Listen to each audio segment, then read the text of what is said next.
In 1867, while scouting far ahead of their cattle herd, Oliver Loving and top hand Bill Wilson were spotted by a party of an estimated 100 Comanche warriors. Rushing to the nearby Pecos River, the two men took shelter in the riverbank as the Comanches seized their horses and rained down arrows on their position. Although badly injured and outnumbered, the two men were able to survive the night, and the next morning Loving persuaded Wilson to go for help, as he himself was in far too bad of shape to travel. Wilson, concealing himself in the water, was able to float downstream to avoid detection. Later, he would leave the river and begin walking overland barefoot in the general direction of the herd of cattle. Taking shelter during the day and walking at night, it wasn't long before he was found by a scout from the herd and given aid. After receiving the news from Wilson, Charles Goodnight took off with several hands to go rescue his friend and partner, Oliver Loving. In the meantime, Loving himself was able to elude the hostile war party, and with the aid of Mexican traders, reached Fort Sumner, New Mexico, only to die soon thereafter of gangrene. But before he died, Goodnight assured him that his wish to be buried in Texas would be carried out. After a temporary burial at Fort Sumner, Goodnight had Loving's body exhumed and returned to Texas. And if this story sounds familiar, then you, like me, are probably a huge fan of Lonesome Dove. So tin your biscuits, tell the whores you'll be back soon, and saddle up as we delve into the fascinating, true events and real people that helped inspire what I consider to be the greatest story ever told.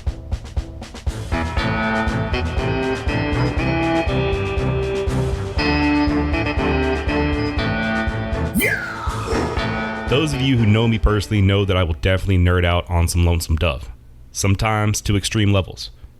I don't remember when I first saw the miniseries, but I'm pretty sure it was sometime in the early to mid 90s, probably sitting on the couch with my dad on a lazy Sunday. I picked up the book a few years later, and I've probably read it cover to cover about a dozen times. I've read the two prequels and the sequel several times. I've also read many other books and series by Lonesome Dove author Larry McMurtry.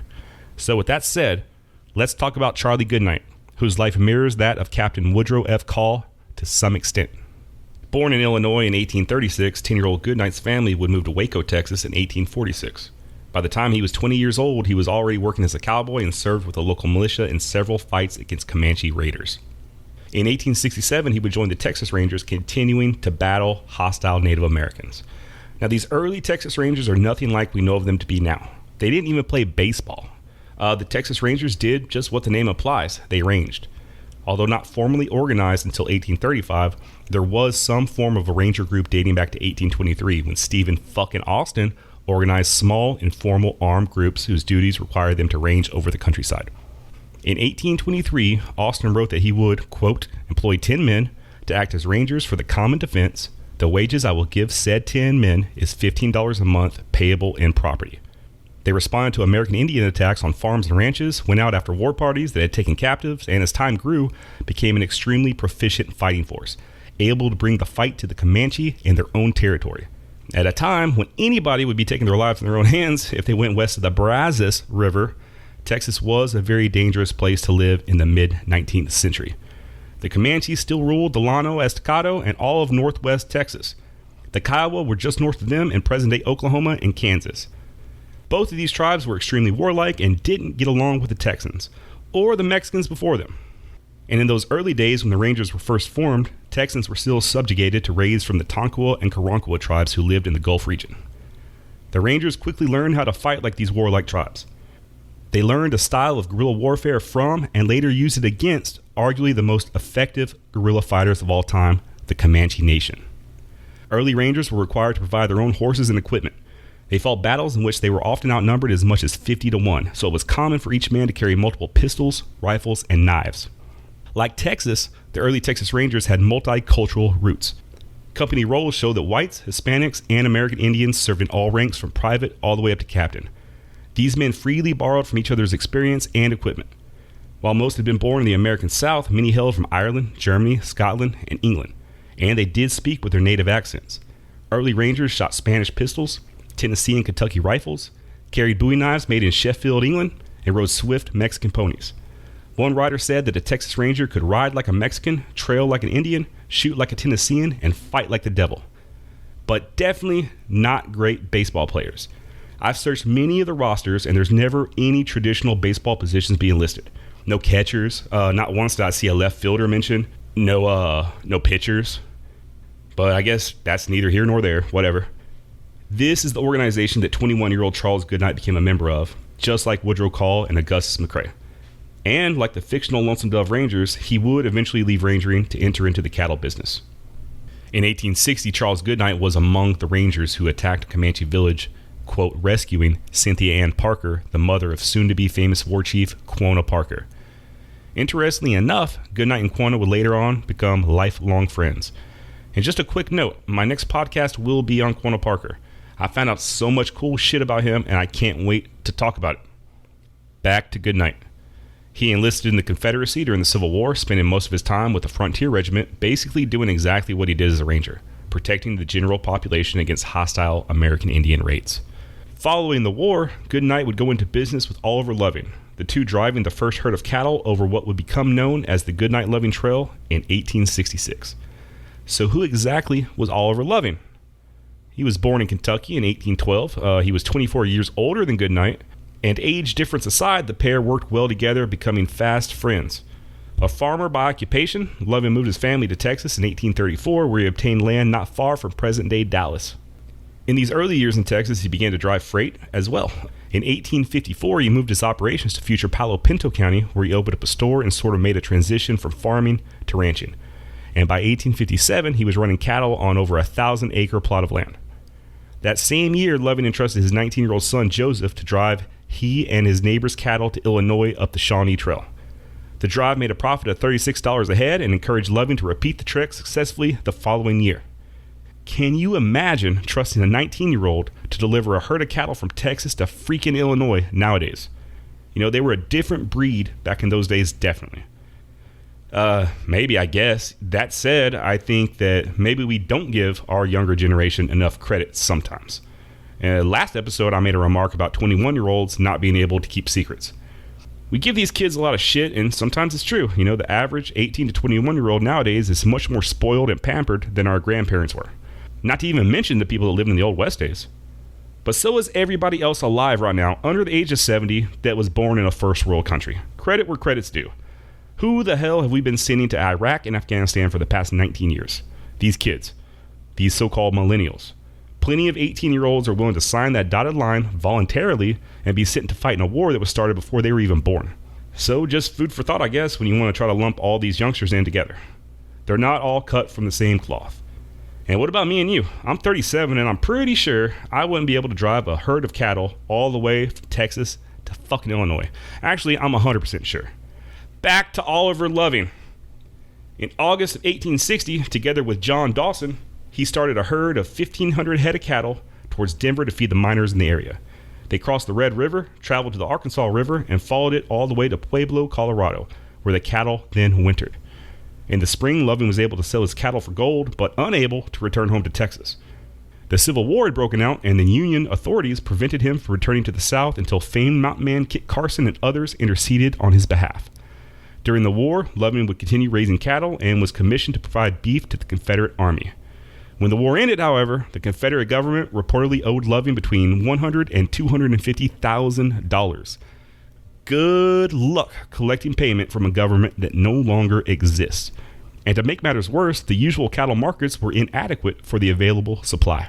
In 1866, having heard about the probable need for cattle at Fort Sumner, New Mexico, where some 8,000 Indians had been settled on a reservation, Loving gathered a herd, combined it with that of Charles Goodnight, and began a long drive to the fort. This route is the one that I talked about before that would later become known as the Goodnight-Loving Trail, although it had been used earlier by other cattlemen. The trail followed the path of the Butterfield Overland Mail to the future site of Fort Concho and turned north at the Pecos, leading to Fort Sumner and on to Denver. The two cattlemen sold beef to the Army for $12,000 in gold. Loving drove the stock cattle on to Colorado and sold them near Denver, while Goodnight returned to Weatherford, Texas, with the gold and for a second herd. The two men reunited in southern New Mexico, where they established a ranch at Bosque Grande, about 40 miles south of Fort Sumner. They spent the winter of 66 and 67 there and supplied cattle from the ranch to Fort Sumner and Santa Fe. In the spring of 1867, Loving and Goodnight returned to Texas, ready to start a new drive. The third drive was slowed by heavy rains and Indian threats. Loving went ahead of the herd for contract bidding. He took only Bill Wilson, a trusted scout, with him. Although he told Goodnight that he would travel at night through Indian country, Loving became impatient and pushed ahead during the day. This action resulted in being spotted by a Comanche war party and the battle and Loving's death that I spoke about at the very beginning of this podcast. Sound familiar? Remember how Gus threw caution to the wind and just haphazardly chased that small buffalo herd over that hill, only to come face to face with the war party? It was just as equally irresponsible for Loving to travel during the day in that territory. But he did it anyway, because he fucking wanted to. You know, we men are a hard-headed bunch. So, unlike Augustus McCrae, Loving didn't die in Montana to be brought all the way back home to Texas. And unlike the Hat Creek boys, Goodnight would never take a herd to Montana.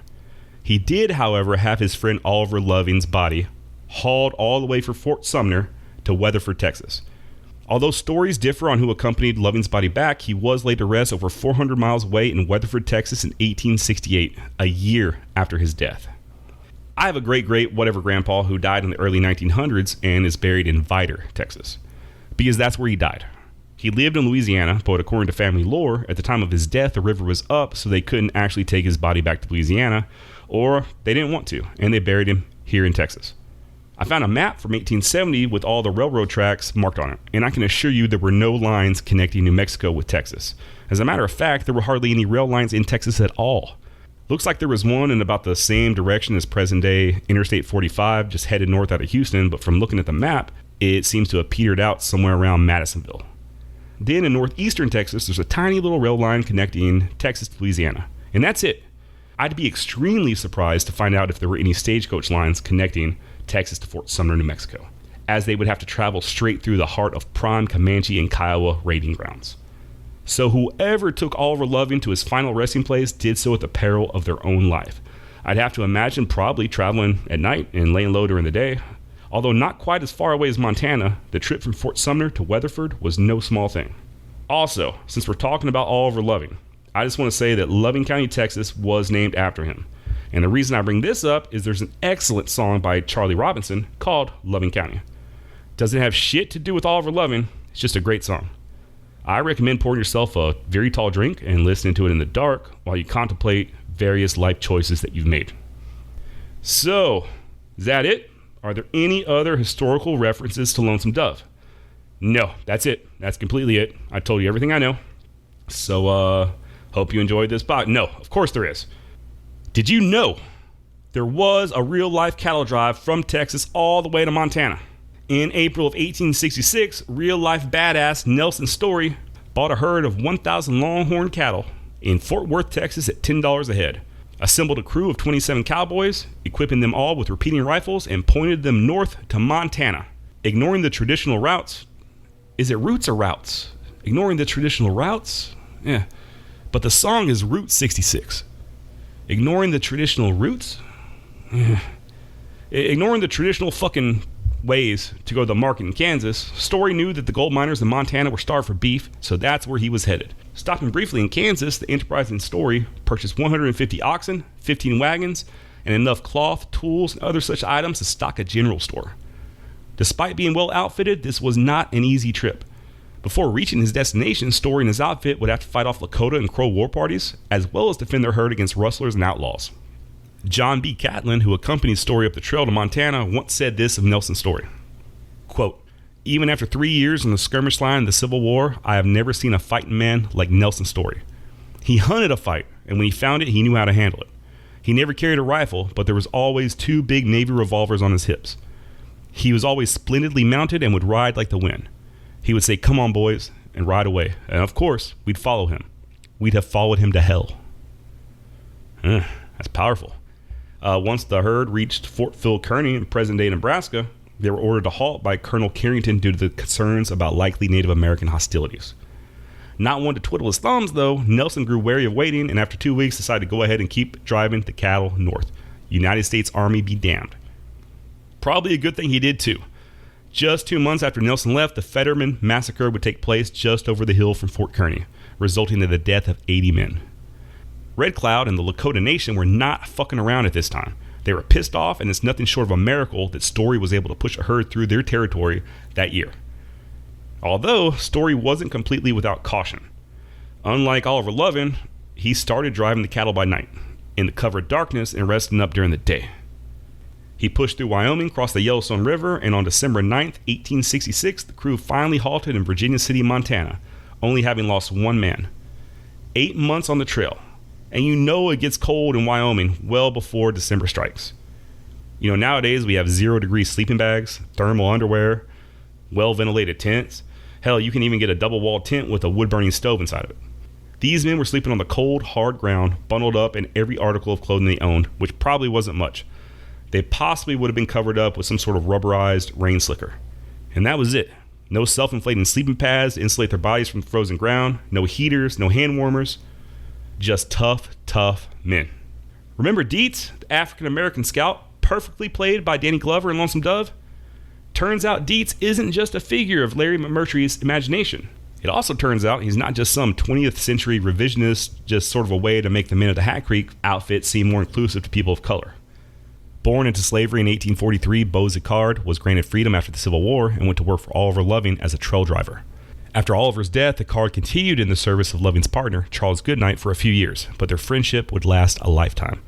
Goodnight later commented that he trusted Beau Zicard, quote, farther than any living man. He was my detective, banker, and everything else in Colorado, New Mexico, and the other wild country I was in. I find that banker comment interesting. If you recall at the beginning of Lonesome Dove, when the crew was eating breakfast, Dietz showed up with Jake Spoon in tow. It's not touched on in the movie, I don't think, but in the book, it's explained that Captain Call used Dietz to take money to the banks in Austin. The theory behind it was that nobody would think a black man would have anything of value on him, thus avoiding being robbed. Also, it's important to note, this meant Call had total faith in Dietz as a man, entrusting him with large sums of money and expecting it to be delivered as planned. You'd have to assume that Charles Goodnight placed the same amount of trust in Beau Zicard. And I have to wonder if Beau's was used in the same capacity, such as Dietz, of delivering large sums of money safely.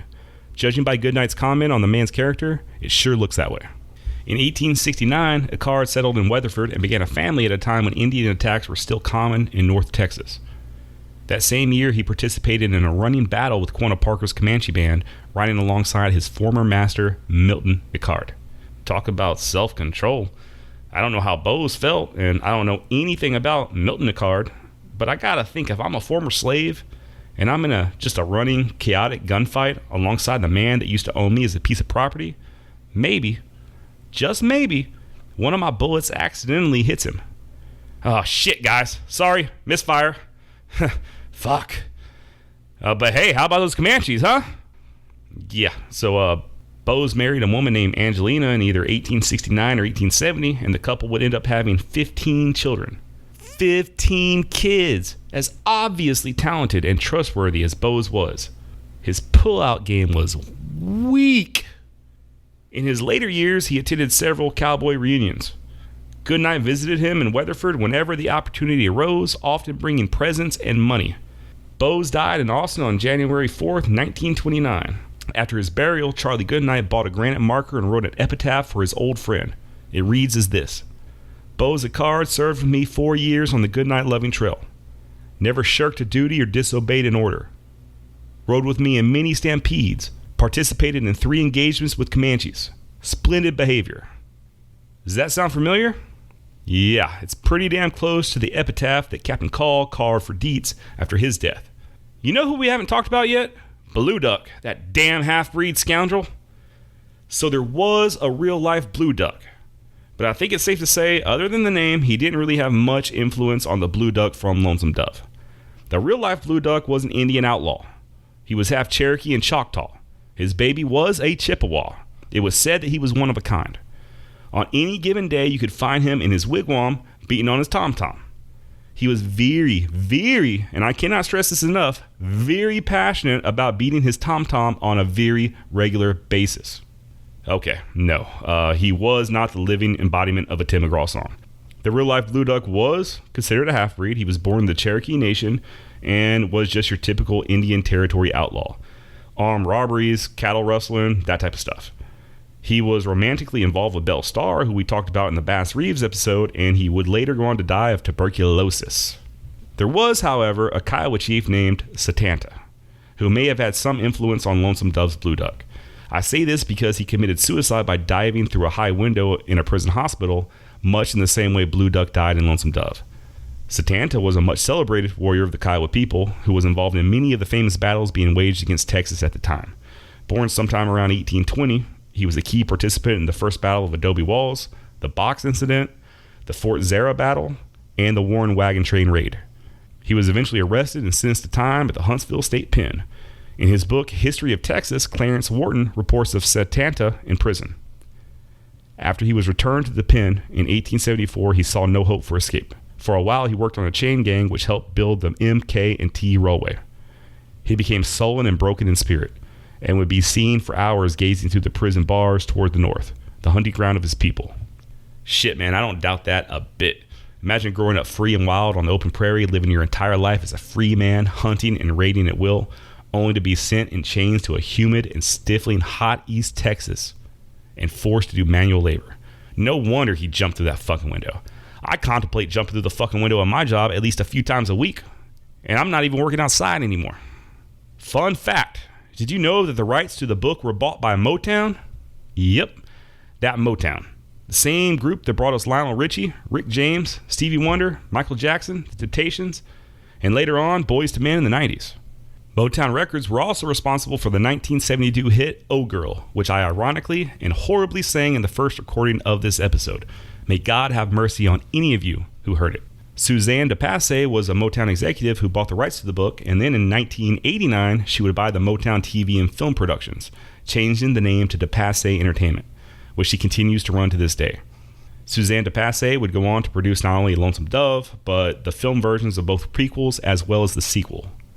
Did you know that Charles Bronson was supposed to play Blue Duck? This was actually a point of contention for Robert Duvall because he had a member of the Comanche Nation that he was trying to get accepted for the role.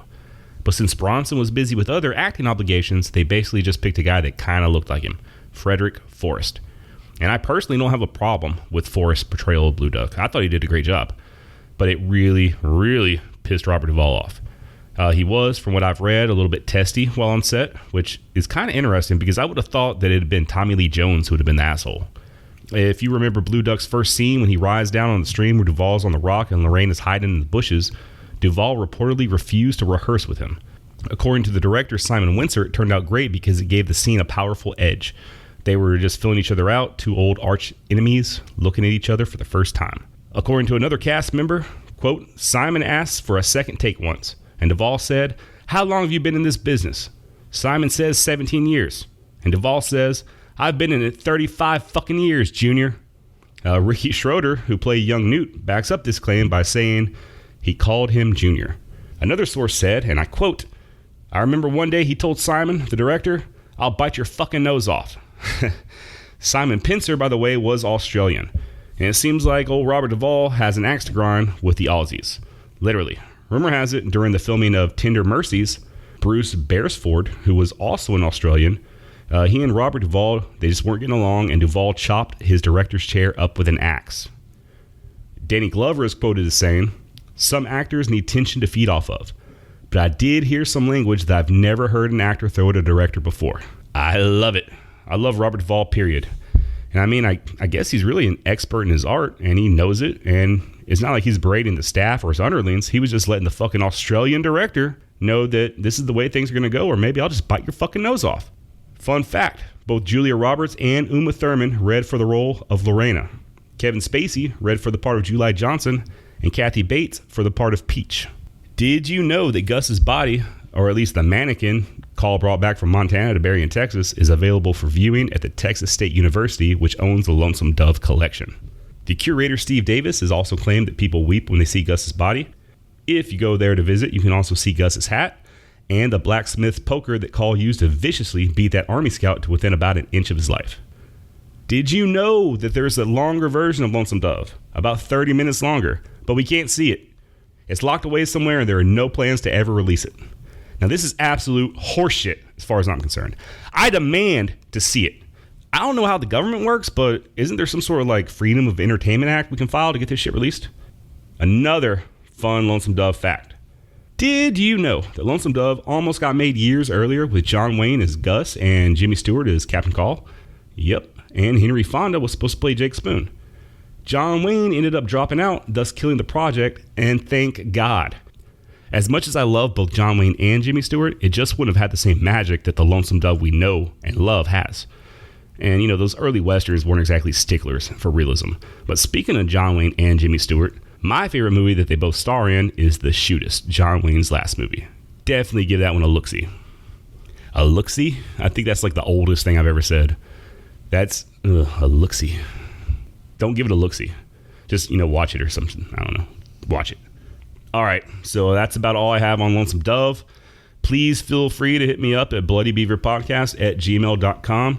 And thank all of you who were kind enough to rate and leave me a review on iTunes. Also, if you're listening to this just because you're a fan of Lonesome Dove, the miniseries, and not just a friend I guilted into listening, do yourself a favor and read the actual book. I don't want to sound like one of those, the book is better than the movie type guys, but there's a lot you're missing out on, definitely, by not reading the book. It's long as hell, so there's only so much they could actually fit into the miniseries. The book gives much more insight into certain characters, and there's great characters that never were able to make it into the series that are just freaking amazing. The prequels and the sequel are pretty good too. They don't hold to the greatness of Lonesome Dove, but they're good reads. I would recommend reading Lonesome Dove first, then the sequel, Streets of Laredo, and then reading the prequels, Dead Man's Walk and Comanche Moon. I will warn you though, Larry McMurtry has a sadistic streak a mile long. If you're the type of person that wants a happy ending, then just enjoy Lonesome Dove for what it is and don't worry about the sequel. Streets of Laredo will definitely piss you off. You've probably at some point seen the movie Return to Lonesome Dove. Fuck that movie. I mean, actually, if you're one of those happy ending people, then go ahead and watch it and enjoy. I'm kind of a Larry McMurtry purist, I guess, and since he didn't write it, I don't consider it to be Lonesome Dove canon. Yeah, so remember what I said earlier about being a total nerd when it comes to Lonesome Dove? Now you know. Hope you enjoyed this episode. I hope you learned some new stuff about Lonesome Dove. I hope none of you get abducted by Comancheros this weekend. And I hope that, like Gus, we can all realize that wanting only one thing in life is likely to turn out to be a disappointment. And like he also said, the only healthy way to live is to learn to enjoy the little everyday things in life. Like a sip of good whiskey of an evening, or a soft bed, or a stupid podcast hosted by a feisty gentleman who, while meaning well, can barely talk in legible sentences without making the audience's ears bleed. And that's it for this Lonesome Dove episode of Bloody Beaver Podcast. Bye!